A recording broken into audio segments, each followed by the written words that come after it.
열도민션 구독자 여러분 안녕하십니까? 지난 편 우리가 미국 도요타 위기를 얘기하다가 국내 그 음모론으로 얘기가 잠깐 빠져가지고 그 그렇지. 얘기를 하시다가 좀 맞아. 마무리하셨어요. 원래로 좀 돌아와 주세요.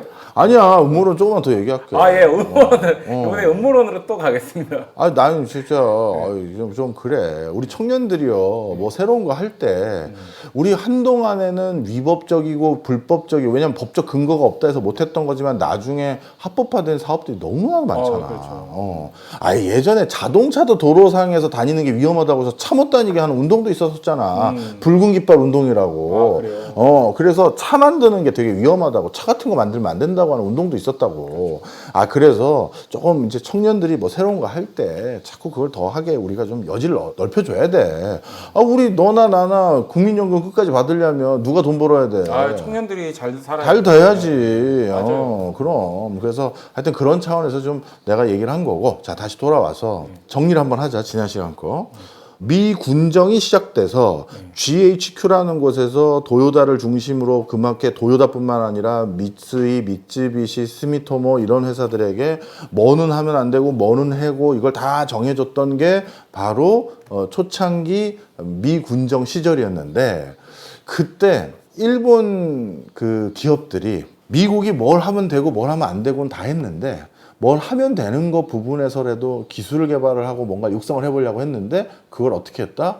미군이 기술 개발을 못하게 차단하는 거야. 그래가지고 정말 조합을 해. 어떻게 조합을 하느냐? 요 기계는 미국이 자동차를 개발하고 만드는 데 필요한 일괄 공정 세트를 다 들여오지 못하게 막는 거야. 마치 지금 중국이 반도체 개발하려고 하는데 못하게 막는 것처럼. 노광 장비 못 들어오게 하고. 그렇지. 그래서 어떤 장비는 미국이 허용해 주는 건 미국에서 받아오고, 그걸 미국에서 허용 안 해주는 건 독일에서 사오고, 또 어떤 건 영국에서 사오고 해서 자체 조합을 하는 거야. 이 조합을 했더니 이제 문제가 생겼어. 이게 나도 현장을 보기 전에는 몰랐는데, 다른 나라에서 기계를 사오잖아? 단위가 달라. 이쪽은 센치인데 이쪽은 인치야. 그러니 저쪽에서 앞 공정에서 넘겨왔어. 제대로 했어. 3.5인치로 맞춰놨어요. 뭐라는 거야? 제가 뭐라는 거니? 3.5인치면 우리가 만들어달라는 그 센치가 맞는지 계산해봐. 이렇게 되는 거야. 근데 저 앞 공정의 그 사수, 그 네가 말한 숙련공은 우리는 나 때부터 이 기기로 만들었어. 이 기계에 맞추면 돼. 인치로 계속해. 근데 이 뒷공정은 쟤는 뭐 하는 거야? 나는 이 기기로 했어. 센치로 맞춰. 이걸 다 딸리 했을 거 아니야. 미터법 쓰는 데 있고 다른 데 있을 거고. 뭐 파운드 쓰고 뭐 그렇지. 킬로그램 쓰고. 그것도 마찬가지고. 그러다 보니까 난리가 난 거야. 근데 이게 도요타만 난리가 났겠어? 닛산 난리가 났지. 그 다음에 뭐 미쯔비시 난리가 나고 이렇게 된 거야. 그런데 그거를 그 선배들, 기라성 같은 회사들, 미쓰이부터 해서 그 수많은 회사들은 그걸 통일시킬 생각을 안 했는데, 도요타 그룹에서 그걸 통일시키는 어떤 도량형 통일 체계를 만든 거야. 그래서 센치로 전부 다 통일하고, 왜냐하면 미 군정에 도움을 받으려고 했는 건지 그건 내가 모르겠어. 센치를 다 통일을 하고, 나머지 인치나 이런 것, 그리고 파운드나 킬로그램은 다 어떻게 하는 걸 다 통일을 만들고, 그리고 자기네들 공장에 보면 인치로 표시되어 있는 뭐 이런 자 같은 거 있을 거 아니야. 그걸 전부 센치로 다 바꾸는, 기계도 다 바꾸는, 기계 뭐 드릴 같은 것도 띠지 둘러가지고 다 인치로 바꾸고 그걸 다 한 거야. 일본의 진시황이네요. 진시황이네. 그렇네. 그런데 그 표준화 작업을 도요타가 한 거를, 그거를 국가에 알려줬어. 아마 다른 공장에서도 요 문제가 좀 있을 거다. 그래서 국가가 그걸 받아다가 다 같이 적용을 시킨 거야. 그러니까 이 회사가 좀 남다른 회사야. 남다른 회사야. 선도적인 역할을 해. 그 다음에 내가 지난 시간에 얘기해줬던 이 도요타 집안의 회사인 도요타. 그러니까 도요타 집안 사람들만 열심히 일한 거냐? 그게 아니라 오노 다이치라는 사람이 있는데, 이 사람은 오노 패밀리가 아니야. 그냥 월급쟁이야. 그래서 이 사람이 없었으면 지금 도요타 그룹은 없었다고 난 봐. 왜냐하면 현장에서, 그러니까 CEO는 엔지니어니까 기술 개발과 기술에 천착하게 되어 있어. 그런데 이 사람은 판매하고 그 다음에 현장의 비용 절감을 생각한 사람이야. 이 사람의 노력이 이제 어마어마한데, 일단 몇 가지만 말을 해주면, 첫 번째는 이 사람은 창고를 없앤 게 이제 제일 커. 중간 창고를 없앤 게. 왜 그러냐면 일단 창고를 없애야 되는 가장 큰 이유 중에 하나가 창고를 도는 순간 이건 코스트야. 그렇죠. 창고 이거 관리하는 비용, 창고 건설하려면 부지 비용 들지, 그렇죠. 또 창고 관리하는 관리인 뽑아야지, 전기대로 들지. 그러다 보니까 창고라는 것은 이건 무조건 코스트인 거야. 오노 다이치가 어떻게 했냐면 고민을 해봤는데, 어디서 고민을 해봤냐면, 이게 참 이런 사람들의 무서운 점인데, 가만히 보니까 이게 우리가 조금 순서를 바꾸는 게 좋아 보인다. 그래서 어떻게 순서를 바꿔요? 이렇게 하자. 우리는 그동안 전 공정에서 만들면 후 공정하는데 그 입구에다 갖다 놔. 여기 만들어 놓은 거 갖다 놓을게요. 예. 그러면 하다가 또 갖다 쓰고. 그런데 뒷작업이 속도가 빨리 안 나오면 계속 이게 쌓일 거 아니야. 창고 입구에. 이게 쌓이다 보면 밑에 있는 거 다시 녹이 슬어서 이건 못 쓰게 돼. 그리고 쌓이다 보면 또 누가 그 발로 차가지고 찌그러지면 또 못 쓰게 되잖아. 이게 선입선출이 안 되는구나. 그렇지. 그래가지고 그런데 그동안 전 세계 모든 자동차 산업은 그 방식이었거든. 아, 끝나서 만들어서 갖다 놨는데요. 그래서 창고에 갖다 놨는데요. 이거였는데 언제 또 필요하실지 모르잖아요. 갑자기 또 만들어 달라고 승질 낼 때는 언제고 이런 소리가 나왔으니까. 근데 이걸 깬 거야. 무조건 뒤에 있는 사람이 만들어 달라고 했을 때 만드는 거고, 뒤에 있는 사람이 만드는 그 전 공장에 가서 갖다 가지고 와야 된다고 바꾼 거야. 전 공장에서 끝나서 갖다 주는 게 아니라 그 다음 할 내가 필요한 만큼 가져온 거야. 그런데 가져올 때도 보니까 현장 근로자라는 건 어쩔 수 없잖아. 큰 포트에다가 왕창 담아서, 왜냐면 한 번 갔다 올 때 왕창 담아놓으면 편하니까. 그래서 갖다 놓고 입구에 다시 쌓아놨어. 그래서 큰 리어커, 우리로 따지면 손수레 다 없앴어. 요만한 걸로 바꾼 거야. 필요한 만큼만 갖다 놔. 이거야. 이런 하나하나를 다 적용을 한 거야. 아주 사소한 거지만. 사소한 거지만. 사소한 게 쌓이면 또 사소한 게 아니게 되잖아요. 그렇지. 그런데 이런 것들을 중요하게 여길 수 있었던 계기가, 이 도요타 집안은 예전부터 포드를 보고 많은 것들을 배웠거든. 포드 회장도 그랬었거든. 포드 회장이 컨베이어 벨트를 처음 생각한 게 아니야.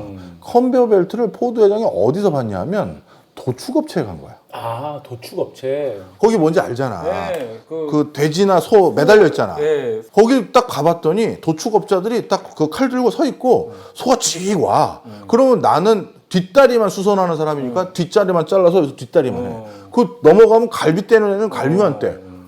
와, 차차차차 하는 거야. 그렇죠. 저거네.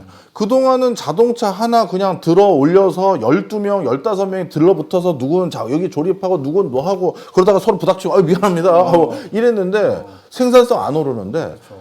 니들은 가만히 있고 차가 오면 필요한 공정만 해. 이거를 도축업체 가서 보고 온 거야. 이해했지? 네. 그런데 그 다음이야. 이 오노 다이치가 또 포드를 보고 왔더니 또 하나 바뀐 게 있어. 얘네는 비효율성이 그 창고. 아, 포드 자동차에 창고가 있는 게 비효율성이구나. 그럼 창고를 없애자. 왜냐하면 거기 자꾸 쌓여 있고, 창고에 보니까 뭐 이걸 왜 지금 당장 쓰지도 않은 걸 이렇게 산더미처럼 만들어 놓은 거야. 이걸 본 거지. 그래서 창고를 없앴고, 두 번째 없앤 게 뭐냐 하면, 이거는 포드를 가서 보고 온 게 아니라 방직회사, 거길 가서 보고 온 걸 또 여기다 접목시켰어. 뭐냐 하면, 방직회사는 어떠냐면 신참이 여러 기계들을 두고 신참이 여기 서 있어. 관리를 해. 그리고 고참이 그 기계 옆에 붙어 있어. 우리 원래 공장 가면 공장장이나 그 직급이 높은 뭐 사람이 오히려 뒤에서 관리 감독하고 네, 그렇죠. 이제 막 주니어들이 거기서 일하잖아. 그러다가 야 하면서 그거 그렇게 하는 게 아니야 이렇게 하는 거잖아. 그게 원래 엔지니어 파트가 일반적으로 하는 위계잖아. 근데 방직업은 달라. 왜 그러냐면 신참은 그 미묘한 실을 다시 매고 아니면 그 입고하는 그게 능숙하지가 않거든. 신참은 딱 여기 있다가 저쪽 기계가 섰어. 그러면 깃발 들고 저 기계 섰어요. 선배한테 알려주는 거야. 그럼 선배가 가서 그 실 이렇게 다시 이어붙이고 문제가 뭔지 딱 보고 딱 고치거든. 그러니까 생산성이 높았어. 그런데 이 엔지니어 파트는 워낙 위험천만한 일을 하고 하다 보니까 그 QC에 맞춰야 되고 룰을 지켜야 되고 그러다 보니까 상하 위계 질서가 있고 그게 중요하죠. 안 그러면 쇳물을 튀어서 뒤고 다치고 하잖아. 그러다 보니까 이제 고참은 이제 잘 배웠는지 보기 위해서 뒤로 앉았었단 말이야. 너 하는 거 좀 보자. 이렇게 됐거든. 근데 그러다 보니까 제일 일 잘하는 사람이 뒤에 있어. 이거 뭔가 문제가 있는 것 같아. 그래서 그걸 바꾼 거야. 그래서 그 컨베이어 벨트 돌아갈 때 포드도 거기까지 생각을 못했어. 포드도 고참이 뒤에서 신참들한테 야 그거 빨리빨리 조립해. 너 때문에 저기 막 뭐 하잖아. 그거는 이렇게 하는 거야. 한번 보여주고 다시 뒤에 와서 이러고 있고 했는데 그러니까 비효율성이 있다 생각해서 거꾸로 한 거지. 방직회사 시스템을 포드 자동차의 컨베이어 벨트 시스템에 결합해서 고참이 붙어 있고 신참이 뒤에서 이러고 있는 거야. 저 김선배 저쪽에서 밀렸어. 그러면 그래서 속도감을 더 높인 거야. 참고 없앴고 현장에 그 인원 배치 달리하고 또 미터법 뭐 이런 것들 다 개선하고 이걸 이렇게 해놓으니까 이걸 왜 했느냐? 오노 다이치가 생각하기에 우리 도요타에서 만드는 자동차가 포드나 GM 자동차보다 품질 떨어집니다. 그런데 우리 자동차 사야 될 이유가 뭐가 있어요? 딱 하나밖에 없다. 더 싸야 된다. 그럼 어떻게 더 싸게 만들지? 낭비를 만들면 안 돼. 비용을 만들면 안 돼. 원가 절감이죠. 극단적으로 어떻게 원가를 절감할 수 있을까를 고민하다가 현장에서 내가 할 수 있는 최대한의 원가 절감을 한 거야. 그래서 이 오노 다이치를 오히려 도요타 집안 사람들보다 더 많이 기억하는 사람들이 많아. 그 사람이 원래 설립자 집안 아니었어요. 그냥 도요타란 이름은 다른 거고 이렇게 생각할 정도로 굉장히 유명한 사람이야. 특히 오노 다이치가 이렇게 낭비를 줄이려고 했던 이유가 하나 더 있어. 일본에서는 1960년대 들어서야 자동차를 100만 대 연간 생산할 수 있게 됐어. 1960년대 들어서야. 근데 미국은 1940년대 이미 월 생산량이 100만 대였어. 그러니 규모의 경제가 다르다고. 그렇죠. 그러면 물건 싸게 만들 때 제일 쉬운 방법이 뭐야? 대량 생산. 규모의 경제잖아. 그러면 오노 다이치가 생각하기에 아니 물건을 싸게 만들려면 대량 생산을 해야 되는데 일본 내부의 시장 규모 다 합쳐봤자 미국의 몇 개 주밖에 안 돼. 어림도 없죠. 그러면 우린 대량 생산을 해서 더 싸게 만드는 그 노하우도 포드보다 더 적을 수밖에 없으니 포드의 대량 생산 규모와 우리의 대량 생산 규모 다르잖아. 그럼 단가가 우리께 더 오르잖아. 그 상황까지 고려해서 우리가 단가를 미국 자동차보다 더 낮출 방법은 극단적인 효율과 극단적인 낭비를 막아야 된다. 이 생각을 한 거야. 그래서 그런 극단적인 효율에 어떻게 보면 천착하게 됐고 그래서 또 하나 했던 게 뭐냐면 서서 일하기 제도야. 이 도축업을 또 가봤어요. 포드가 딱 도축업에 가서 많은 힌트를 얻었다고 해서. 그래서 오노 다이치도 도축업을 가보고 막 이렇게 주변 이제 가서 보고 오자. 우리 스태프들 애들하고 다 같이 갔더니 도축업을 갔더니 다 서서 일을 하는 거야. 그럴 수밖에 없지. 거기 매달려 있는 거 하니까. 서서 일하니까 어떤 일이 생기냐면 사람이 늘어지지 않는 것이지. 우리가 의자가 있으면 이렇게 되잖아. 또 점심 먹고 또 나면 그런 것도 있고. 근데 서서 일하니까 그럴 수가 없어. 어떤 항상 이제 긴장감 같은 게 생기죠. 그렇지. 그래서 그 당시 포드는 근로자들이 컨베이어 벨트 옆에 앉아 있고 다는 아니지만 대부분 앉아 있고 자동차 오면 앉아서 이렇게 했어. 그러니까 속도가 앉은 속도가 나오는 거야. 그래서 도요타는 서서 일하는 컨베이어 벨트를 바꾼 거야. 이거 하면 이제 누가 엄청 반대하겠어? 노동자들. 당연히 현장 노동자 난리가 났지. 오노 다이치는 원래 현장 노동자들 사이에서는 뭐 거의 뭐 악의 화신, 사우론 뭐 이런 사람이었어. 뭐 물건 한 번에 실어 나르는 그 손수레 다 없애버렸고, 그렇죠. 뭐 창고 없애고 어떻게 만들라 하고 뭐 다양한 뭐 저걸 하거든. 요즘 시대에 살아 있었으면 아마 현장에서 와이파이 안 되게 했을 거예요. 휴대폰 압수했겠지. 네. 휴대폰 꽂이 앞에 놓고 네. 통 앞에 놓고 여기다 휴대폰 다 꽂아놓고 가 하고 했겠지. 그런 사람인데 현장에서 서서 일하라니까 이제 난리가 난 거야. 그런데 또 서서 일하게 해서 단위 시간당 생산성 높인 거. 이것도 또 여기서 한 거지. 오노 다이치가 만든 이 혁신이라는 거에 어떤 유산이 굉장히 커. 자, 그렇게 해서 이걸 할 때 또 누구의 도움이 필요했냐면 도요타 자동차 그룹에서 자신들이 만드는 자동차의 모든 부품을 자기가 다 만들지 않을 거 아니야. 그렇죠. 전 세계 그런 회사가 어디 있어. 그러면 창고 싫어한다고 했고 그 다음에 업무 효율 좋아한다고 했지. 그런데 창고 없애려면 누구의 도움도 필요해? 협력사. 그렇지. 이런 거. 공장장님, 또 변속기 협력사에서 변속기 다 만들었다 벌써 가져왔는데요? 이거 창고 없애니까 이런 문제가 생기잖아. 그래서 이제 핑계가 생긴 거잖아. 저 오노 다이치한테 들이받을. 다이치 부사장님 계세요? 나 좀 나왔다 찾아, 좀 보자고 그래. 당신이 현장도 모르고 창고를 없애니까 지금 변속기 다 가져왔는데 이거 놀 데도 없고 이거 녹으면 어떻게 해? 네가 책임질 거야? 하면서 이제 현장 근로자들이 찾아왔을 거 아니야. 그랬더니 오노 다이치는 보통 사람이 아니거든. 좋은 걸 알려줘서 고맙다. 내가 협력회사한테 도움 요청하는 걸 깜빡했네 해서 협력회사까지 이제 돌아다닌 거야. 니네가 보관해. 니네가 보관해라는 말을 좀 멋지게 해야겠지. 네. 우리 모체랑 조립하는 완성차 업체와 협력회사도 업무 조율을 많이 해야 된다. 니네 그렇게 미리 생산해놔서 우리는 이제 그거 받아둘 데 없어. 그럼 니네 창고 만들 거야? 그럼 니네 코스트 부담되잖아.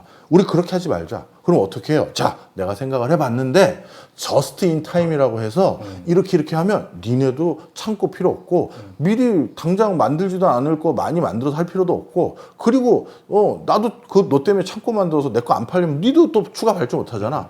협력회사와 이제 협조를 하나하나 하는 게 보통이 아닌 거야.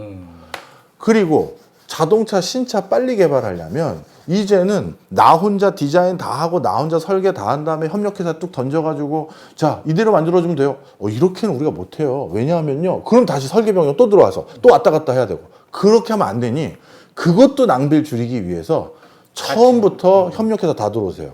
자 이번에 우리가 만들 건 이거야. 변속기 쪽 의견 주시고 자 그 다음에 전장 쪽 의견 주시고 막 이렇게 그렇게 해서 그래 좋아 그럼 우리 이런 걸로 합의 봤으니까 이거 새 모델 언제 나올 수 있을까 이렇게 됐잖아. 그렇게 해서 여기까지 온 회사가 도요타야. 그런데 천재지변이 일어났네. 이제 자동차는 메카닉의 결정체가 아니라 IT 기술의 결정체로 바뀌어가는 시점이 왔어. 전기, 전자, 장비의 종합체가 자동차로 돼가고 메카닉한 그 어떤 결정체가 자동차였던 시대에서 점점 벗어난단 말이야. 패러다임의 전환이 일어났죠. 요즘 자동차 회사에서 뽑는 인원의 7, 8알이 기계공학이 아니야. 전자 쪽이야. 그러니 세상 바뀐 거야. 그리고 미래 자동차인 자율주행 자동차랑 차량 공유 자동차랑 전장 시스템 그거가 더 이제 필요하게 되면서 요즘 더 많이 뽑는 인원들 중에 하나가 어디냐면 해킹 방지하는 엔지니어들이야. 소프트웨어 개발자들. 이거 해킹 당하면 큰일 나잖아. 그렇죠. 벼랑으로 그냥 돌진하죠. 그렇지. 그래서 이제 자동차 쪽에 필요한 인력이 그걸 바뀌었어. 그런데 내가 아까 뭐라고 그랬어? 도요타라는 회사는 협력회사와의 협력도 중요하다 보니까 우리 도시를 하나 같이 만드십시다. 도요타 시가 생겼고 거기 다 같이 있고 그 시에서 엔지니어도 같이 육성하기 위해서 그 시에서 멀지 않은 나고야에 도요타 대학도 설립했다고. 그래서 거기서 R&D도 같이 하고 현장 근로자도 같이 육성하고 이런 생태계를 같이 만들어왔는데 갑자기 판 바뀌었네. 전기 자동차래네. 공유고 그다음에 뭐 신환경 뭐 이런 데네. 그러면 갑자기 그 내가 설립자부터 지금까지 어떤 정신으로 이어왔는지 얘기해줬지. 그렇죠. 오노 다이치도 양아치는 아니야. 그러면 저 사람 분명 그렇게 일 시켜 먹고 월급을 많이 줬습니까? 월급을 많이 올려주진 못하지만 복리후생과 우리는 절대 너희들을 자르지 않는다. 아무리 어려운 일이 있어도. 종신고용을 원칙. 그렇지. 그냥 니는 그냥 우리랑 평생 가는 거야. 우리만 믿으면 돼. 우리가 수출만 잘하게 좋은 자동차만 만들게 그냥 도움만 주면 네 남은 노은 걱정 없어. 이거였거든. 이제 그걸 반대급부로 줬고 그래도 결국 등골 빼먹고 그 소리 한 거 아니에요. 그래서 대신 오노 다이치는 뭔 하나 확실했냐면 일 끝났어. 쉬어. 자기가 가만히 보니까 이것도 포드 자동차를 방문했을 때야. 그 자기 왔다고 포드 이제 간부들이 거스름 피우면서 거드름 피우면서 저희 뭐 첨단 공장 좀 보러 오셨군요. 제가 보여드릴게요. 해서 공장 딱 들어오면 이렇게 일했던 애들이 갑자기 막 이렇게 일하고 막 갑자기 가만히 담배 피우고 딴 일하던 사람이 거기 뭐 하면서 막 일하고 막 이러잖아. 원래 사람이 그런 거잖아. 네, 그렇죠. 근데 자기도 딱 그 정도 현장 알던 사람들 그걸 왜 눈치를 못 채겠어. 이게 또 갑자기 불씨 왔다고 또 일하는 척 하는구나. 딱 느낌 오거든.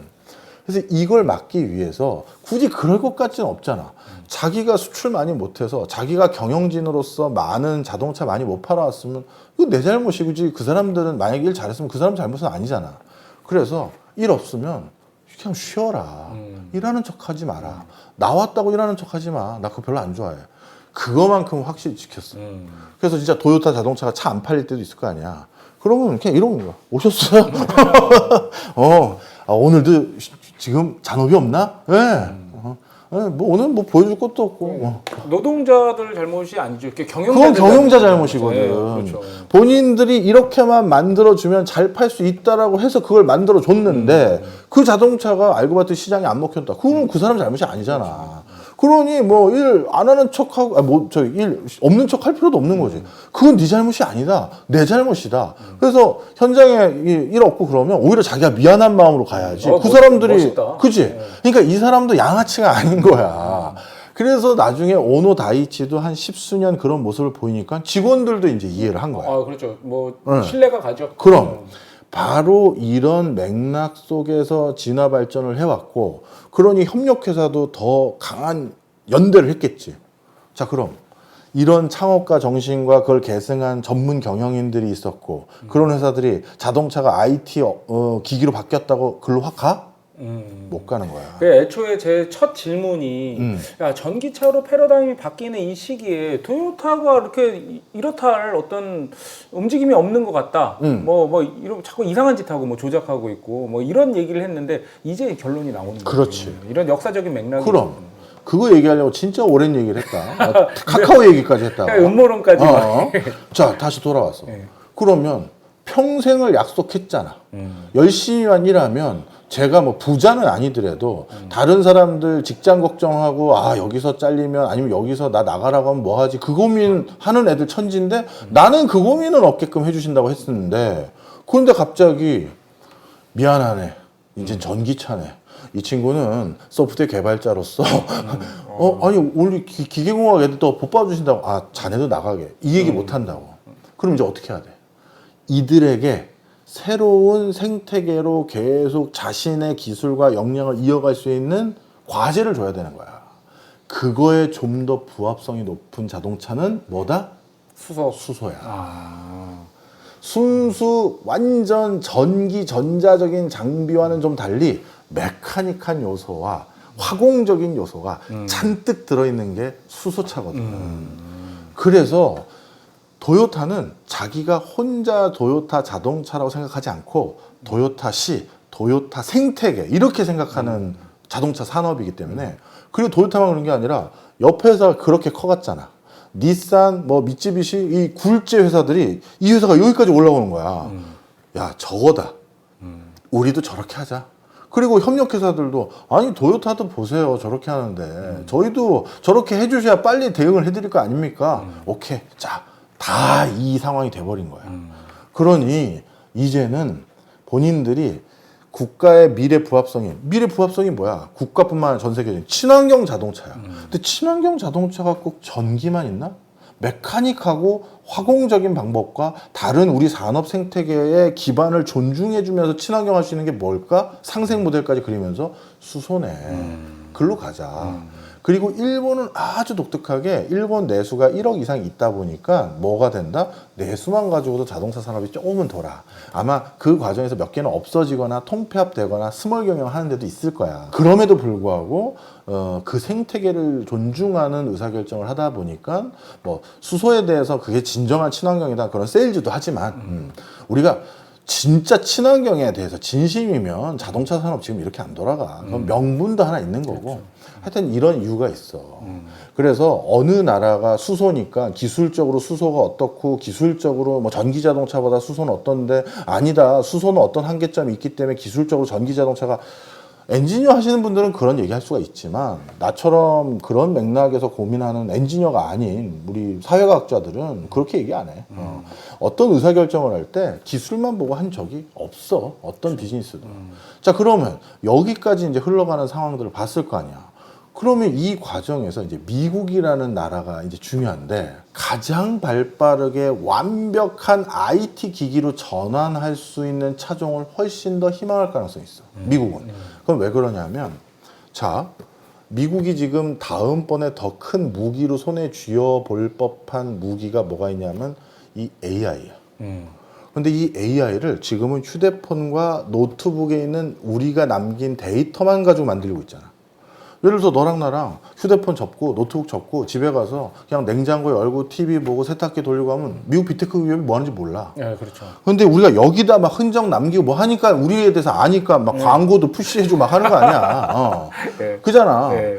그래서 우리가 휴대폰과 노트북 바깥에 있는 영역의 데이터도 모으고 싶겠지. 근데 그 중에 가장 큰 데이터가 차 안에 있을 때야. 자동차 맞아요. 차 안에 있을 땐 우리가 하루 24시간 중에 잠자는 시간 8시간, 먹고 잠깐 멍 때리는 시간 한 4시간 잡자고 12시간은 그렇게 어텐션 한 시간이 아니야. 그럼 12시간 남았는데 그 12시간 중에 나 같은 경우는 하루 3시간 차 안에 있어. 이동해야 되니까. 그렇죠. 그런데 그 3시간은 미국 빅테크 기업들이 뭐 하는지 물론 휴대폰으로 음악 들으면 그건 알지. 유튜브 보거나 틀어놓거나. 그런데 그거 아니면 모르거든. 어떤 제2의 어떤 작은 집이잖아요. 그렇지. 이동하는 작은 집이잖아요. 맞아. 네. 그래서 그곳을 이동하는 휴대폰으로 만들고 싶어 해.